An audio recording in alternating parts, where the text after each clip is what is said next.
আসসালামু আলাইকুম, স্বাগতম জাকির ম্যাক্স ফেসবুক পেজ এবং জাকির ম্যাক্স 72 ইউটিউব চ্যানেলে। আশা করছি আমার পেজটি ফলো দেবেন এবং আমার চ্যানেলটি সাবস্ক্রাইব করে আমার পাশে থাকবেন এবং পাশে রাখবেন, কারণ আমি দেশ এবং দেশের মানুষের কথা বলি।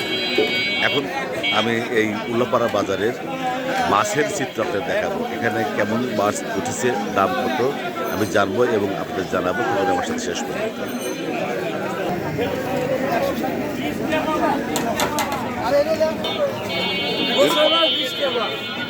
20 টাকা পোয়া। আর এই যে ময়মনসিংহ ভাই 1 কিলো 300 টাকা দেন ভাই, ময়মনসিংহ 160 চিংড়ি মাছ 700 টাকা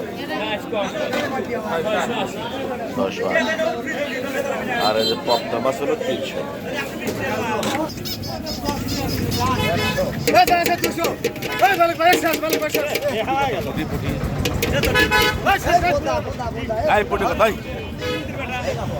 মাথা খাওয়ালে ভাই 50 টাকা 200 2 কেজি আছে 200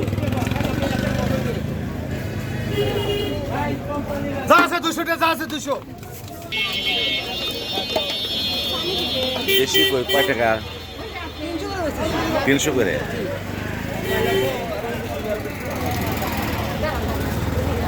ভাই তেলাপিয়া কত? তেলাপিয়া 150 টাকা আর এই যে রুই 220 টাকা 220 টাকা। টাকি মাছ, এত বড় বড় টাকি মাছ কত করে কেজি? খালি 400 টাকা কেজি 400 টাকা কেজি। তো কেতা বলে 200 টাকা কেজি 200 টাকা কেজি। আর এই যে ট্যাংরা ট্যাংরা হলো 300 টাকা কেজি 300 টাকা কেজি। খাইল শৈল মাছ কার কত করে? 600 টাকা কেজি। শোল মাছ 600 টাকা কেজি। ছোট ছোট রুই 200। আর 160 তেলাপিয়া 160।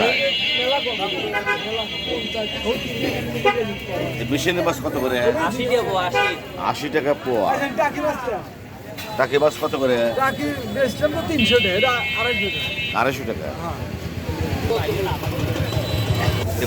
কত করে পোয়া? 120। আর বড় বড় পুঁটি 50 টাকা পাওয়া দেশাল পুটি দেশাল পুঁটি 50 টাকা পোয়া। বন্ধুরা, উল্লাপাড়া মর্নিং মার্কেট থেকে মুঠোফোন ধারণ করে এতক্ষণ জানানোর চেষ্টা করলাম আমাদের এখানে মাছের দাম কেমন। অবস্থা দৃষ্টি মনে হচ্ছে আজকে মাছের প্রচুর পরিমাণ আমদানি হয়েছে, সেজন্য মাছের দাম কম। যাদের মাছের প্রয়োজন আসতে পারেন আমাদের মার্কেটে। এতক্ষণ পাশে থাকার জন্য ধন্যবাদ।